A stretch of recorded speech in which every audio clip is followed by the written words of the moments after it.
Hi, welcome to Getting Into Raw Cooking with Zane. Today we're going to look at the 9200 and how to use it along with making a delicious smoothie, apple and basil. Tasty. So, the 9200 unit, this part is called the base. Obviously, this is the jug. The jug has a 6-blade assembly. When you look in the top, you can only see 4, but underneath you'll see that there are 2 small blades. So that's an excellent feature to help those things like nut butters move around effectively. You then have your lid and the lid plug. And last but not least, no, this is not a sword or a magic wand, it is called a tamper. So I've heard this called a lot of things, a poking stick, all sorts. Tamper is the correct word to use for that. Now over here on the base you'll notice that we have what we call a cushion pad. It's really important when you're using your Optimum 9200, 9900 or 9400 that you ensure that it's dry around this area so that no water goes down into the motor inside of the base unit. Now to assemble the jug you simply pop it straight on top, you put the plug into the top, and then before using it always make sure that you press around the edges and firmly secure the lid to the jug. Otherwise you can find a mess on your ceiling, which we definitely don't want. Once you've got the jug together you can use the features on the front. There's an on-off switch. We turn it on and then you'll see that there is a low, medium and high button.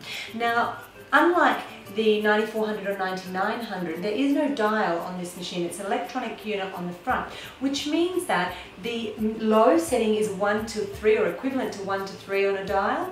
The medium setting is equivalent to 4 to 7, and then the high setting is equivalent to the 8 to 10, so you still have that full range of blending. But the other benefit of having these electronic buttons on the front is that you have down the bottom here 3 different settings or pre-programmed times: 35 seconds, 60 seconds or 90 seconds. The other thing that you have on the front here is a pulse button, and the pulse button is great. It just gives a bit of a power burst to the jug, which means that you can let things pop up and then fall back down into the blades. It's also really good for your motor to use the pulse button, and you will find that you have to blend things a little less time if you pulse a few times at the beginning. So that's the basics of how to put it together. Why don't we make something in it and go through some more of the features there. Apple and basil smoothie. Very, very simple smoothie to make. We're going to take the lid off our 9200 jug and then we're going to fill it up with some simple ingredients. First of all, we're going to cut our apple into quarters. I will take out the little stick, but you don't need to put anything more than that. Now when you fill up the 9200 jug or any of the Optimum jugs, what you want to do is put the more liquid items in first, or the ice, the softer vegetables, and then the firmer ones on top. So what we get is a little bit of motion in the bottom, and then that moves up to the harder ingredients. So I've popped the apple, which is quite soft, in the bottom. We're going to put 6 to 8 basil leaves in, 1, 2, 3, 4, 5, 6, 7, 8 and a bit, shall we? There we go. A half a frozen banana goes in there as well, along with 2, let's make it 1.5 limes. We don't want it too zingy. Now the Optimum 9200 blender can very easily blend the zest and pith off this lime, but instead we're just going to remove it because we don't want that taste in our blender. So pop that in the compost, throw the whole lime in, and we'll put an extra half in for just a little bit more zing. If you like, you can add a tiny bit of zest to this recipe, but not too much. So there we go, just chopping all that off. So a pinch of Himalayan rock salt in there, not very much, but it just brings out the flavour. Delicious. And then last but not least, 1.5 to 2 cups, or 1 to 1.5 cups, up to you how much liquid that you like in the bottom there. So very, very easy, but remember, ice first, liquidy soft ingredients next, hard ingredients on top, and then absolute liquid last of all. It'll fall in between the gaps.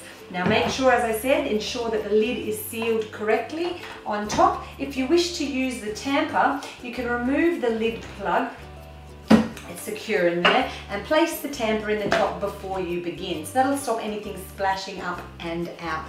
And then we're going to use a 35-second function to blend this smoothie perfectly. Here we go.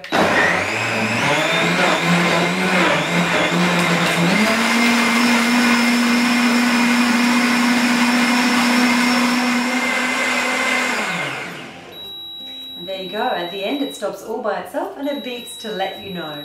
So fantastic feature on the Optimum 9200. Our smoothie is well mixed, as you can clearly see here. So all we need to do is take the lid off and the tamper out. It's a really good key to note that it's not a good idea to use your tamper for more than 30 seconds at a time. So 30-35 seconds like that. Otherwise you can actually overheat the mixture. So it's important to just use the tamper for what you need and then take it out and pop the lid plug on top if it's more than 30 seconds that you're blending for. We're done here, so let's pour it into a glass. Oh, you can see the little red pieces of the red gala apple skin are so tiny because the blender has made short work of it. There's no trace of any of the seeds, any of the pith or anything that's come out of the lime or the apple, and this is going to taste absolutely amazing. One of my favourites. Now, if you enjoyed this recipe or you want to know more about the Optimum blenders, you can go to www.fruthie.com.au or look down below in the description for your closest Fruthie website link. You can also find the recipe down there. Ciao for now. Remember, your Optimum 9200 can do more than just make fruits and green smoothies. You can grind nuts and grains, you can knead bread dough, you can crush ice, you can make nut butter, you can make nut milk, you can make ice cream from fresh frozen fruit, and you can even make hot soup with steam coming off. You can make spreads and dips nice and fine. You can make fresh fruit juices, blended juices with all of the antioxidants still inside, and you can make a cocktail if you like. So if you'd like more recipes like this, subscribe to the FroothieTV channel and check back regularly. This is a basic cashew cream cheese. You can use it to spread on your bread. You can use it as a dip. And what I'm going to do is take half out of the jug, put it in a container to store plain, and then turn the other half into a pizza cashew cream cheese.